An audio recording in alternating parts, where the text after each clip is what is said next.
Welcome to AllView 360, All Things Real Estate Podcast, with your hosts, Daniel Gutierrez and Shannon Dempsey. We explore real estate from every angle, giving you insights, tools, and confidence to make smart decisions that support your future. It's time for a new perspective on property. Welcome to AllView 360. Hi, Daniel. Hello, how are you? Good. Excited to be doing this again. My favorite part of, how often do we do this? Every 2 weeks? Every other week. Every other week. So the topic today, this is more your wheelhouse as far as the details. But, well, you're the host, Daniel Gutierrez, and I'm Shannon Dempsey. Yes. And we're going to be talking about 1031 exchanges. Yeah, you're very excited about it. Yeah. Yeah. Okay, you asked me if I know the history of them. Yeah. And I do not. Okay. So the history is often misunderstood. It dates back to, oh gosh. Sorry, I need to move my Did note. you know this morning, or did you just Google this? No, I've known it for a long time. This is something I vividly remember from grad school, and I first deeply went into 1031 exchanges and how awesome they are and what we could all do. Okay. But more so the exact date, which I definitely didn't remember, but I remember it was a long time ago. And the October exact date 31st? was 1921 in the Revenue Act. Whoa. Yeah, it's been around for a long time. It's Over changed 100 over the years, and most recently it changed in 2017 with the Jobs Act, which is the first time our legislator defined a 1031 exchange for only being applicable to real estate, where in the past it was a like-kind exchange for really pretty much any investment. Boats, cars, houses, artwork, cows, everything. Oh. So it's been around for a really long time. There was a lot of different uses, but now specifically, the only legal like-kind exchange is real estate. And where it's also still misconstrued is it's not a condo for a condo, an office building for an office building, or a gas station for a gas station. It's real estate for real estate, and specifically investment real estate for investment real estate. And it has to be investment. There's a few litmus tests there that the IRS will look at in order to determine whether this falls within the confines of a 1031 exchange. And the 1031 comes from Internal Revenue Code, Section 1031 in the U.S. Internal Revenue Code. Can you hold up? Yes. Slow down. Can you give just an elevator pitch on what a 1031 exchange is? Okay. 1031 exchange is a like-kind exchange as defined by the Internal Revenue Code Section 1031, where a real estate investor is able to sell investment real estate and buy investment real estate with while deferring taxes and not paying the capital gains, as long as it's done correctly. Done correctly being that is an investment property, it's sold, proceeds are held by a qualified intermediary, never touched by the seller, and then deployed back into another investment real estate as outlined by IRC 1031. So you have to be defined within 45 days or identified within 45 days and closed within 180 days. And there's a few nuances that we're going to go into throughout the podcast, but that's the gist of it. That's the definition. Let's take it back even further. I am a client. I have a house, or I'm an investor. I have a gas station. I am going to have $1 million in net proceeds on this property. Daniel, I heard about there's a 1031 exchange. Is that something I should consider, and why would I not just sell this and pay the gains? Yeah, absolutely. So you should absolutely consider it. It's not necessarily always the right thing to do, but if you have a lot of capital gains and you're in a really high tax bracket, or you're going to have a really large tax liability that given year, think about doing a 1031 exchange where you defer those capital gains to a later date where you either aren't as worried about the taxes or just continue 1031ing the proceeds and never pay those capital gains. Now, at the end of the day, the IRS will get their money, so that's why they're okay with it. When is the end of the day for some people? Death.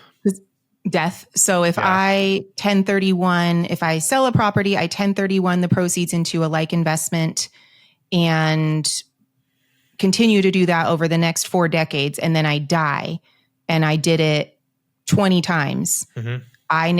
Where does that money come from to pay back all of those deferred taxes on all of those properties, and who's tracking that? The IRS tracks it. It's tracked in your tax returns. And then when you die, the estate will be responsible for paying that. There's stories of people starting out with, especially back in the day, like a $5,000 house, and they've 1031'd it so many times over so many decades that $5,000 house is now like a $500 million apartment building. With a ton of deferred taxes along the way. A ton. Exactly. A ton. So and there has been multiple attempts to eliminate 1031s, and every time it fails. Not to say that they won't succeed in the future, but as of right now, they're still fully legal and being done on a day-to-day basis.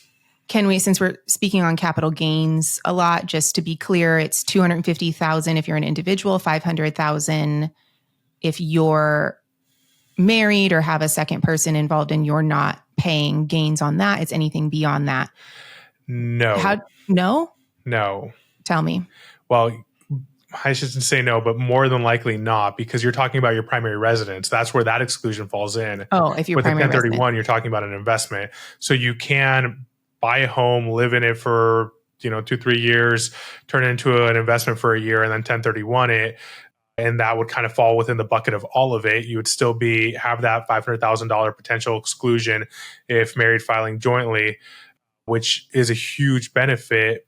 But if it's above the $500,000, then you're still paying the difference. Or if you haven't met that requirement to live in the home for 2 out of the last 5 years, then yeah, you're paying it.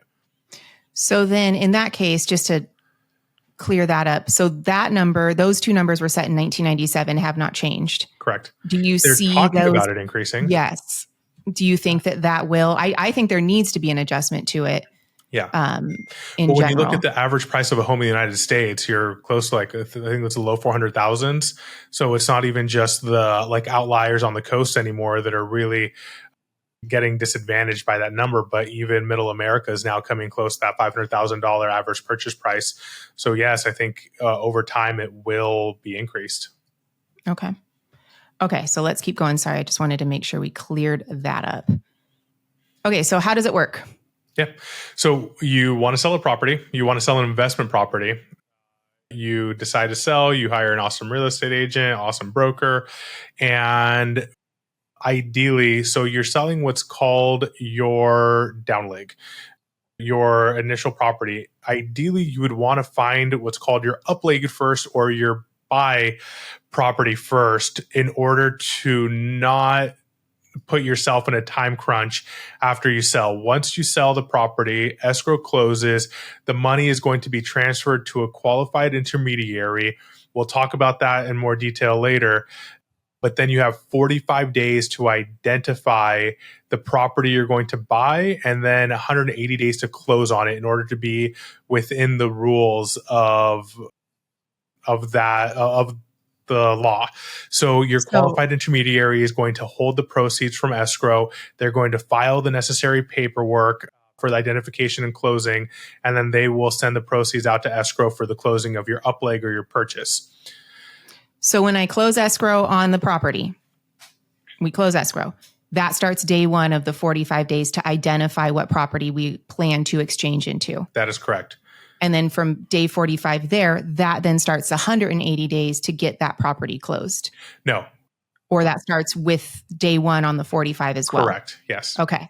Yeah. So basically day one, after you close escrow on the down leg, you have 180 days. And in that 180 days, the first 45 you need to identify. Yeah. You could identify one property, you could identify multiple properties, but there does become some complications when you identify more than one property.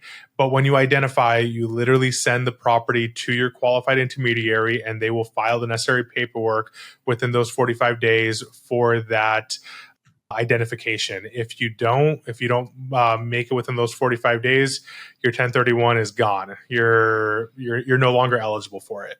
So then you pay the gains and you just get the remaining of the net proceeds. Correct. Okay. Yeah. So there's a few details within that. What and this is more of the strategy side, you want to find your up leg first, because what you don't want to happen is go into escrow on your down leg. The buyer knows that you're in a 1031 or you're going to have to 1031 and your blood in the water. Yeah, you have to buy this property. Yeah, you have to buy this property. Exactly. So there's strategy across the board. Work with your real estate agent, work with your broker, make sure they know what you're doing so they could help you. Any, qualified and sophisticated broker or agent is going to know the rules, going to know the laws, and they're going to be able to help you with this.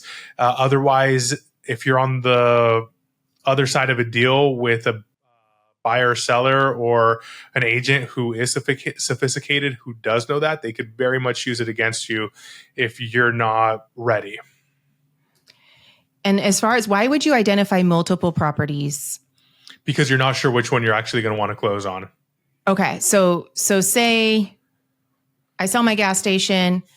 I have one gas station that I'm really interested in. I would still have backup properties that I'm also identifying. So I'm actually interested in all three of these. I'm strongly pursuing this one. Yeah. But you can't just give a list of 100 properties. Isn't it 3? It is. Exactly. Okay. So there's some nuances there. So for instance, if I was going to be selling one of my properties and I knew I was doing a 1031, what I would do is first find the up leg, get into escrow with that, and ask for a little bit of a longer escrow so I could accommodate the sale of my down leg. From there, I'm listing my down leg, listing my existing property, and selling it. So then by the time that I am closing escrow, the money goes to the qualified intermediary. They file the paperwork, and then a few days or weeks thereafter, I'm closing on my up leg. What could happen during the escrow on the down leg. Yeah. What could happen is I list my existing property, I sell it, money goes to qualified intermediary, I identify my properties, I go into escrow with one of them, and the seller of that property knows I'm doing a 1031. My time has run out. I'm over the 45 days I've already identified, and my negotiating leverage goes to 0. They know that I either have to buy their property or I'm going to have to pay all the capital gains. Mm-hmm. Now, at that point, it becomes a business question for you is what's cheaper, paying the capital gains or paying whatever they're now asking or no longer willing to budge on or negotiate on. I do know some people that decide I'm just going to pay the gains and if they can't get a property that they feel is going to serve their portfolio. Yeah. At the same time, too, you don't want to be in a position where you're being forced to buy a property you otherwise wouldn't. Is like what my accountant says, don't let the tail wag the dog.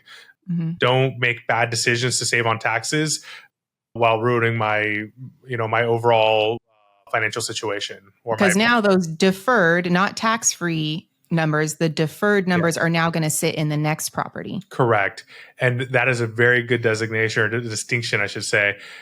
It's not tax-free, it is tax deferred. The IRS will eventually collect their money.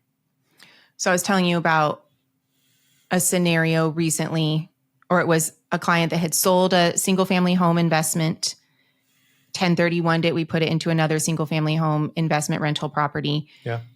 It ended up being his daughter lived in that area, so she was the tenant, and she paid into an account and everything, but for whatever reason, it at the end of the day, when he sold that, did not work as far as how he intended it to. And then he had to pay the deferred taxes on the first property. And it was like $400,000.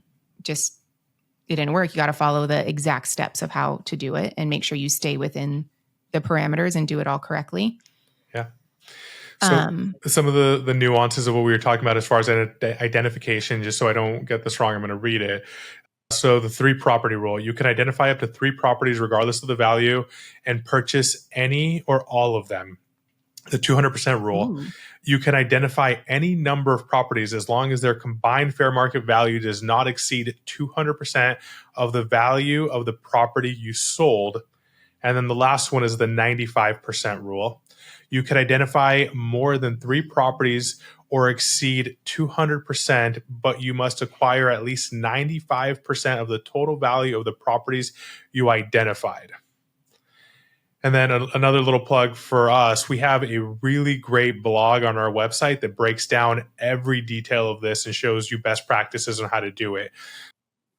First and foremost, I would make sure that you have an agent who knows how to do it. You have a qualified intermediary that you know and trust, and you are comfortable with the rules and what you're doing. If not, you could get into issues. Agreed. Do you want me to tell you about qualified intermediaries, Shannon? Yes, that was my next question. God, I'm so excited about this. So, unlike escrows, qualified intermediaries are like kind of the gray area of this transaction. A lot less regulation, pretty much anyone could do it. And because of that, there's bad actors in the industry. You can have your attorney do it. Some escrow companies do it. There's a specific 1031 exchange intermediary companies that do it, and there's long established good reputations. And then there's the fly by night ones. Once that money goes to them, there's lots of stories of them disappearing. What? Yeah. So, for instance, escrow is regulated by the state, tons of regulations, licensures, insurance requirements, all of that, right? Real estate agents, same thing. An attorney, the same thing. Qualified intermediaries, Wild West, anyone could do it. Whoa. Yeah. So it's not heavily regulated, meaning that they could literally run off with the money. They could literally run off the money, and there's a lot of stories of that happening. Ooh. Aren't you glad you asked? Yeah, that's good to know. So Make sure that you are using a reputable, vetted, trusted 1031 exchange company, or go through like an escrow attorney, something like that. What do you recommend? Yeah, even then, an attorney, I mean, you could use an attorney, but unless it's their wheelhouse, they could not do it right. It's not that they don't know how to. It may be just new for them, or they get busy and forget the dates. If it was me, and what I do is use a reputable 1031 exchange intermediary company.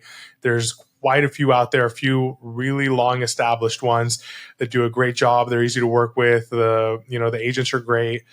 And that's best case scenario. I've used and recommended the same person over and over again. Is that just the history there? Or how would someone know how to find someone that has a good record? So you could look online, but the best thing is a referral. You've done transactions with them. They do a good job. You know them, and there's that trust built over multiple transactions and a long reputation.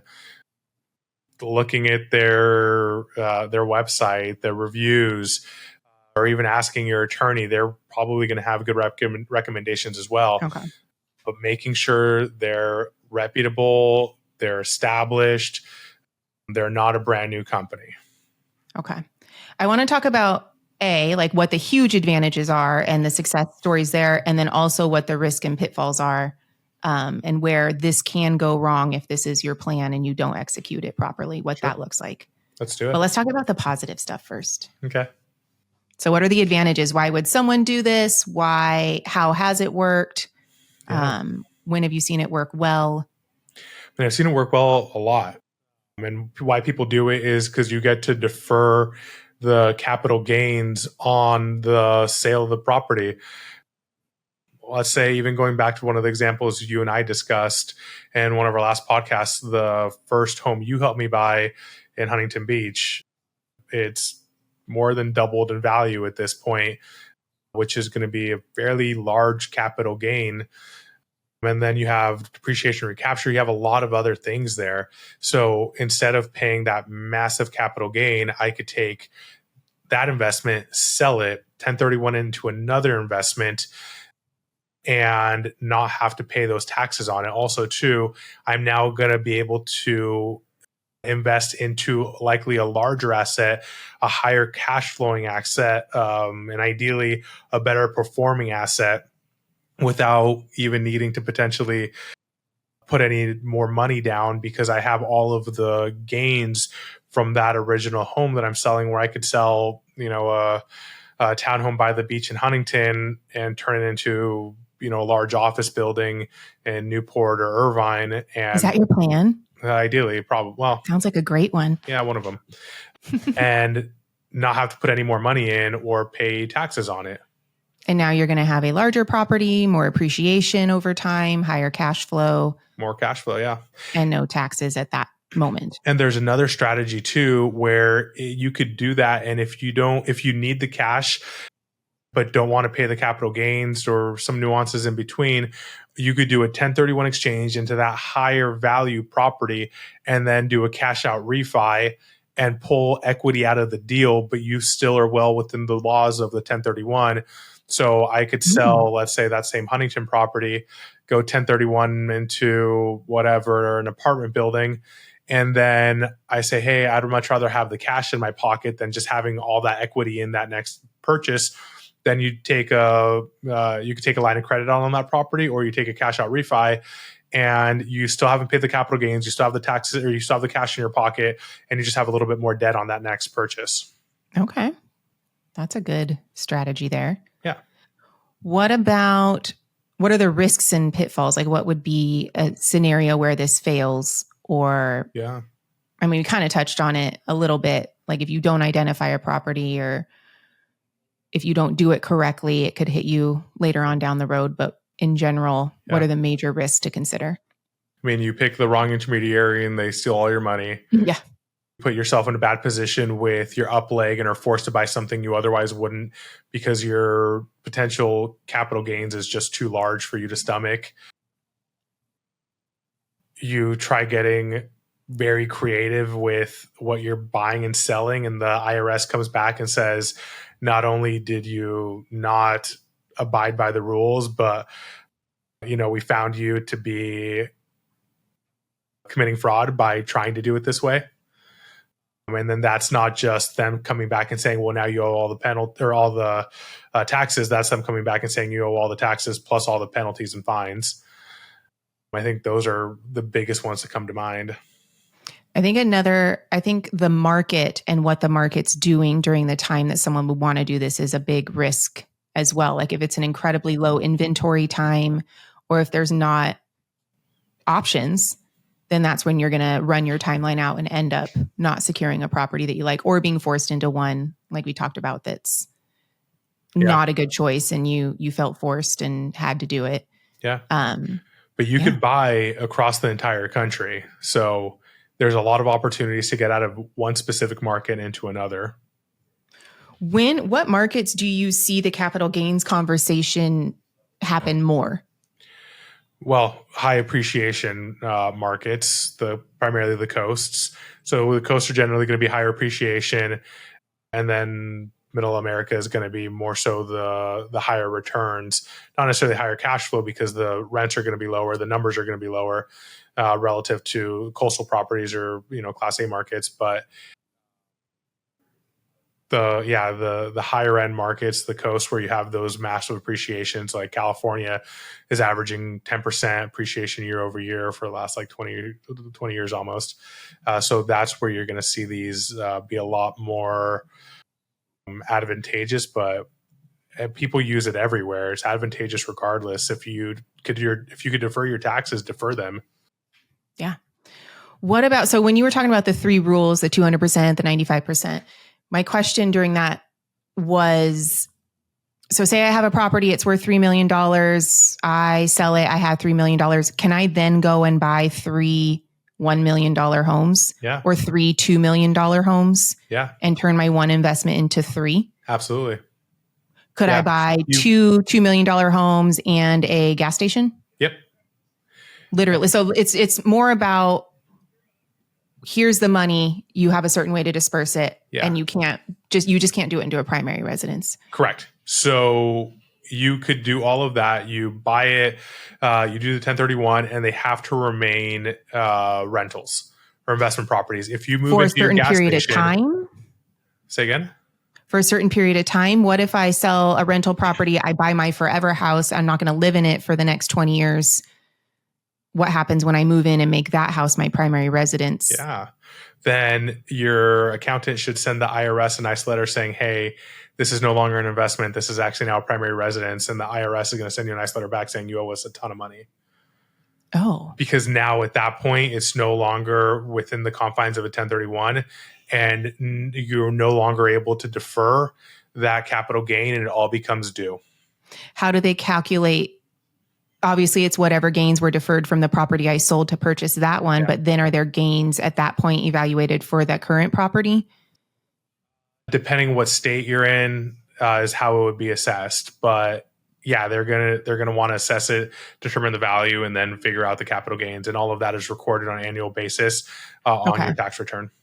So you have to essentially purchase your rental property to make it your primary in some capacity, not for the full amount, but you do have to pay to be able to make that. Yeah. What if I just make it a second home? Nope. You could have now it's not an investment. You could use it as a second home, but you're going to be really limited and really in that gray zone. So if you use it like a few days a year, sure.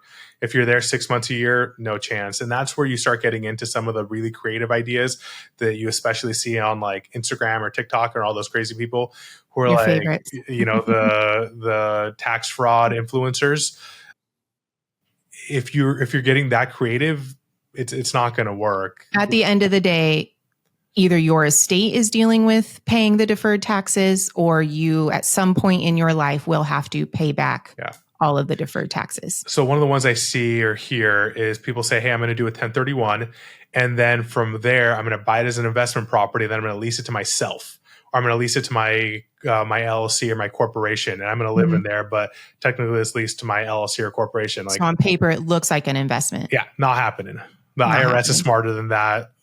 It's not going to fly. You may not get caught immediately. You may even never get caught. But when you do, and if you do, you're in trouble. Okay. So there really are no loopholes around this. The win is that you get to defer your taxes and keep your money in real estate. And you're essentially committing to keeping your investment in real estate in this scenario. Correct. I mean, it's been around for so long. The loopholes have been tried and they've been closed. And the government's gotten really good too at putting laws in place that kind of blanket any potential loopholes and say, hey, if we find you that you did something with the intent of defrauding the government, like they're coming down on you. Okay. But that's if you're trying to find a loophole. But if you're genuinely trying to use this in a way to build your portfolio, build your worth, build your cash flow, all of that good stuff, this is a wonderful way to do that. As long as you don't plan on using that cash for something else or that equity anytime soon. Correct. Yeah. Okay. But even if you're planning on using that cash for something else, you could still do a cash out refi. You could still take a line of equity out on that property and pull that cash out without having to pay those capital gains. Can I give you a real life scenario? Let's do it. Okay. So if I have a client, they own a house free and clear. They have already purchased their next house. So it's a primary residence. They don't have a lot of single individuals. So there's 250,000 in exceptions there for the gains. But realistically, there's a lot of gains there that will be paid. Okay. But when he purchased the next house, a family member gave a loan, a personal loan that will have to be paid off with the proceeds of the other house. Okay. So the cash is needed. But what kind of listening to you today, he could 1031 that into a duplex or something that would produce higher cash flow, be more intended for a rental investment property, move the money there, then do a cash out refi and pull out the amount that he would have to pay back the family member for. Yes. Assuming that there's enough equity in that next deal for a bank to actually loan them that cash out refi or that line of equity. But yeah, absolutely. We're dealing with interest rates that are high, but going down. So if there was time on their side with the payback and everything, you essentially could get a deal now with how the market is. And then once the rate starts to trickle down, then you could do that cash out refi, make everyone whole again. And now you have a better rental investment in your portfolio. 100%. And you deferred the gains. Yep, exactly. Okay. That's a win. Yeah. Cool. What is your, do you want to sum this all up? Do you have more fun facts in your small little brain? That's rude. I mean, there's a ton of benefits to it. I highly recommend that everyone evaluate this as an option when selling if they have the ability to keep the home or turn it into a rental or want to get into investing. I've seen a lot of people defer a lot of money for a very long time and be able to really add to their portfolio like they otherwise wouldn't have if they had to pay all those capital gains. So a great tool, a great resource, a great opportunity for the everyday person to be able to really supercharge their real estate investing and build generational wealth for themselves and their families. This is something that if someone's considering or has questions, they can reach out to you 100%. to kind of discuss. You'll probably be jazzed on it. Yeah, those are fun. I like those conversations. Yeah. Okay. I mean, I'm trying to. But going back to the previous point, like if you're going to get super sneaky and technical, like, oh, I'm going to sell this property to my LLC, and then I'm going to have my daughter move into it with the lease, and then I'm going to use the proceeds to buy this other one. Like, if you're getting that creative, it's not going to work. It's pretty black and white. It is. And it's been around forever. I'm surprised that I know a lot of people know about it, but I feel like it's not as common or as well known as it should be for how beneficial it is and how long it's been around. Yeah.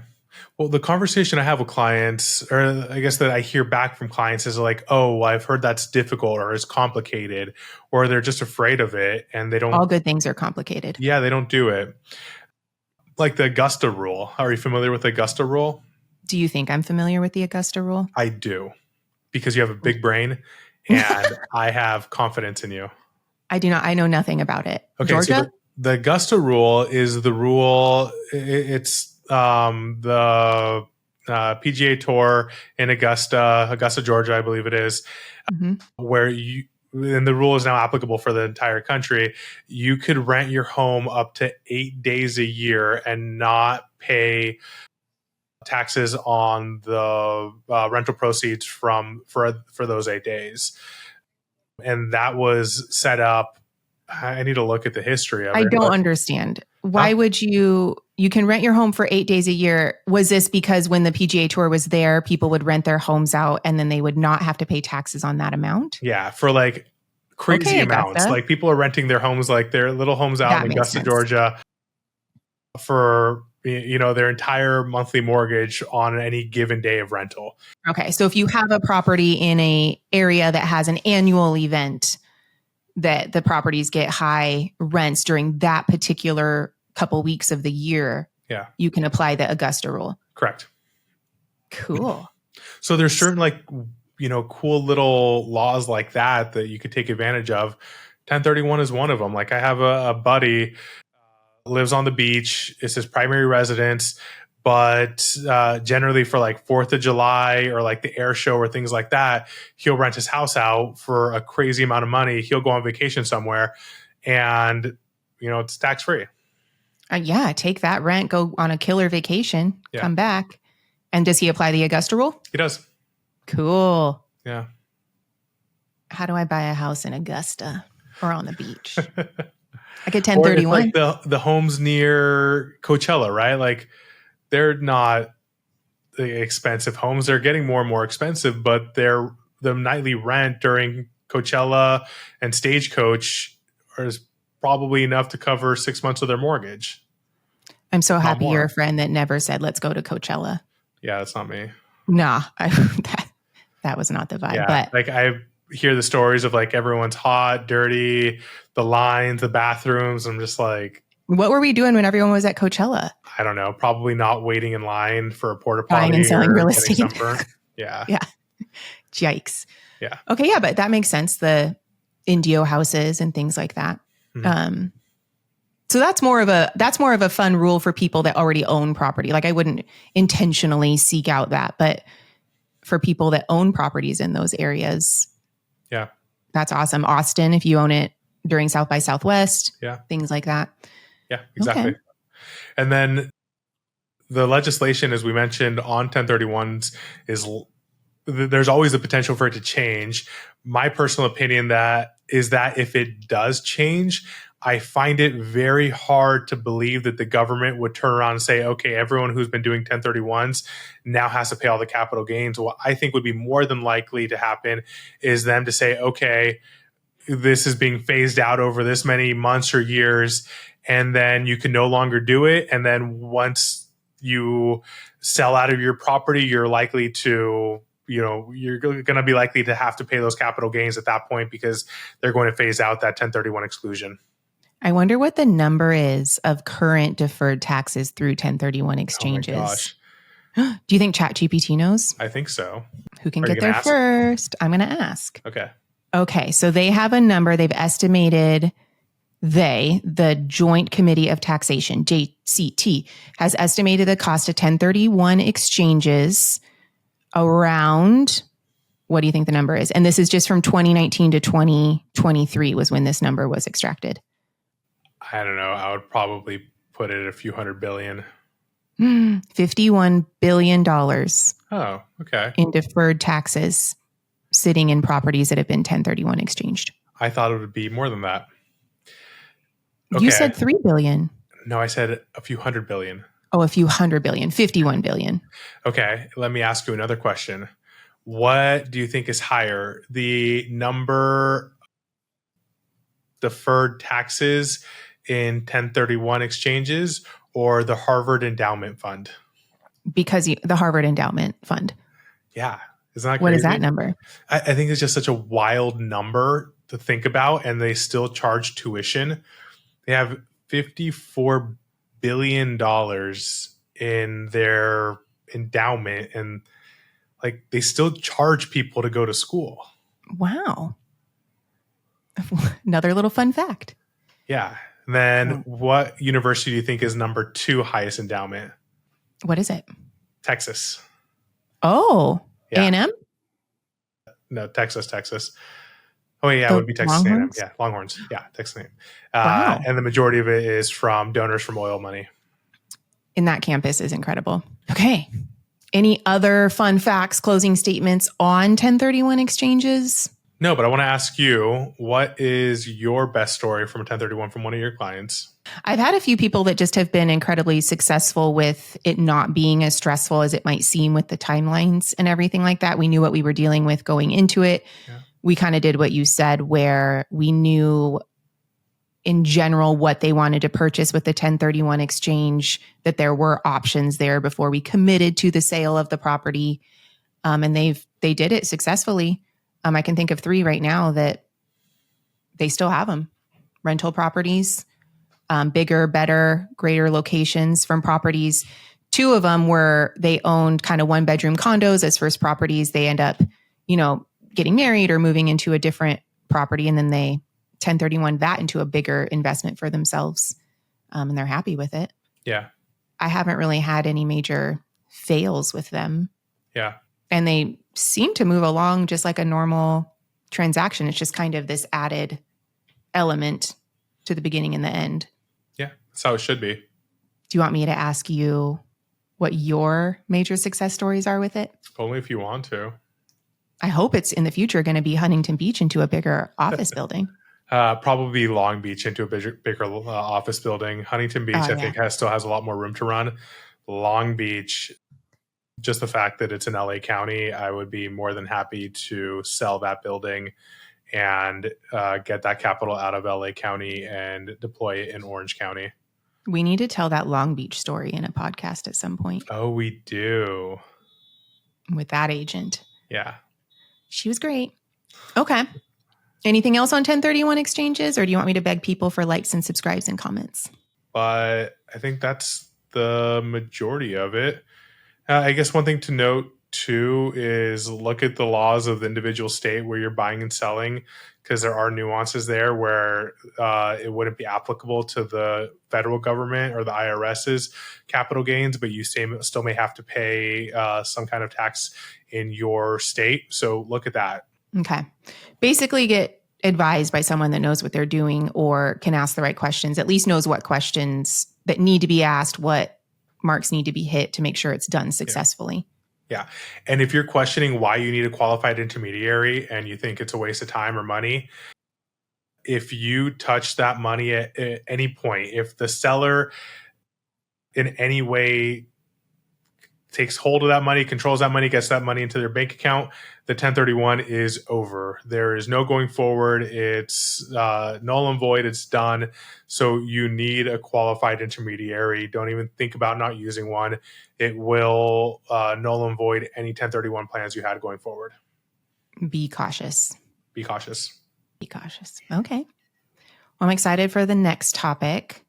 We want people to like, subscribe, comment, let us know what you guys want to talk about. We have a whole list coming up, but if there's anything specific, we would love to do a deep dive on it. Well, thank you, Shannon. This was Bye. wonderful. Bye. Bye. See you later. See ya. That's a wrap on this episode of AllView 360, All Things Real Estate. If you found this helpful, don't forget to subscribe, leave a review, and share it with someone navigating their own real estate journey. Connect with us anytime on Instagram at AllView 360 and on LinkedIn at AllView Real Estate. Until next time, stay curious and keep your perspective 360.